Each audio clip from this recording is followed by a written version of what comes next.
E agora nós vamos conversar com o professor Luiz Paulo. Tudo bom, professor? Graças a Deus, tudo em ordem.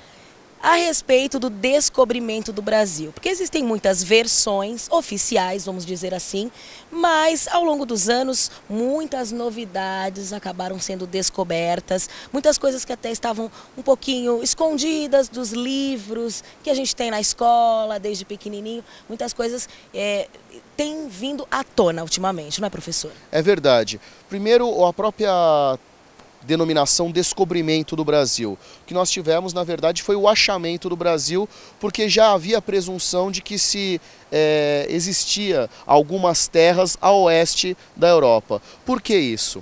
A gente tem, um pouco antes do descobrimento do Brasil, os portugueses conseguindo chegar ao extremo sul da África, com Bartolomeu Dias. E ele desenvolve um movimento de navegação chamado Volta do Mar, para fugir do remanso da Guiné, que é aquela parte no Oceano Atlântico, no litoral da África, em que tanto as correntes marítimas como os ventos são muito fracos. Então ele vai bastante para oeste, a partir do Cabo Bojador, no litoral da África, e atinge o que ele vai chamar de Cabo das Tormentas, depois denominado Boa Esperança, que vai fazer a ligação marítima da Europa com a Índia, né, para poder comercializar as especiarias. O Vasco da Gama, ele 1498, ele também vai chegar às Índias com o objetivo do quê? De comercializar. Só que ele chega de uma maneira depauperada, ele chega realmente muito com muitos problemas que, enfim, os navios, alguns deles vão afundar e tudo mais, então ele vai chegar bem em farrapos, em Calicut, na Índia. E aí, para poder comercializar, ele volta para Portugal e fala assim para o rei: olha, a gente precisa realmente chamar a atenção, a gente precisa deixar o pessoal impressionado lá na Índia. E aí o rei chama Pedro Álvares Cabral, fala assim: Cabral, a sua missão é impressionar. Então eles vão fazer em 1500 a maior esquadra que o continente europeu já viu e vão mandar. Só que ele era um almirante, Pedro Álvares Cabral. Na verdade, ele era um cortesão, ele era uma pessoa da corte e ele não vai ser o navegador, mas ele era o homem de destaque, ele era um grande comerciante. Então ele não, almirante era o Vasco da Gama, esse sim. Só que o Vasco, entre a chegada do Vasco a Portugal e a saída do Pedro Álvares Cabral, tem 7, 8 meses. Certamente o Vasco chegou assim para o Cabral e falou assim: olha, vai um pouco mais para o oeste. Porque no diário de bordo do Vasco da Gama está escrito que ele encontrou aves marinhas e sargassos, que são algas que crescem perto de ilhas. Ele falou: alguma terra você há de achar. E ele veio um pouco mais para o oeste e realmente chegou. Ele avistou em 21 de abril o Monte Pascoal, né? Estava perto naquela época para eles da Páscoa. Em 22 ele aportou no que é hoje Porto Seguro, deixou 6 homens lá, tentou estabelecer uma feitoria, mas não conseguiu muita coisa. Então o que aconteceu? Nós temos a presunção pelos navegadores portugueses que haveria terra para o oeste, certo?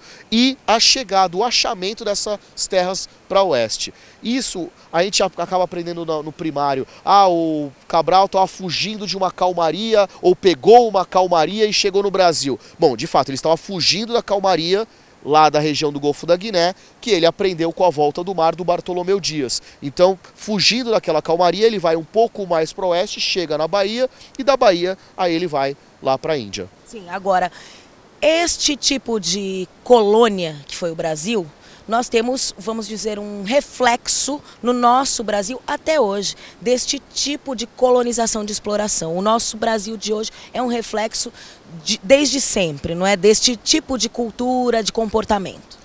Sim e não, porque em determinado momento os portugueses ou os neoportugueses, já podemos chamar de brasileiros, eles poderiam ter parado de ter aquele complexo de vira-lata.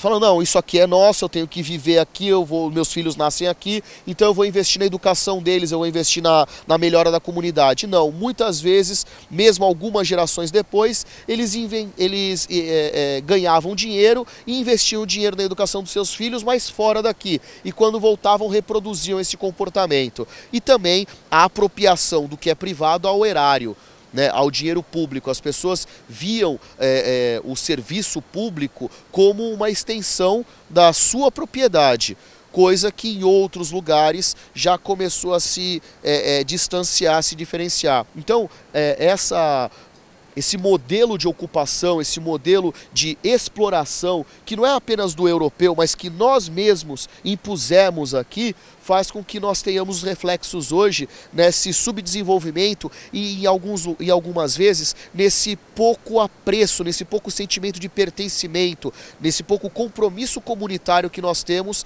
em geral. Para o Brasil em geral não tem esse sentimento de pertencimento, as pessoas parecem que estão passando uma chuva aqui. Acabou a chuva, eu vou embora. E a gente não pode pensar assim. Se a gente mora nesse lugar, se o nosso filho, se o nosso neto nasceu aqui, a gente tem que fazer que aqui seja o melhor lugar que possa ser.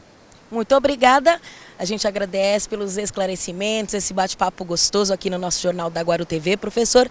E contamos sempre com a participação do professor, que está sempre com a gente, é nosso parceiro, vem sempre nos ensinar muitas coisas, esclarecer muitas coisas.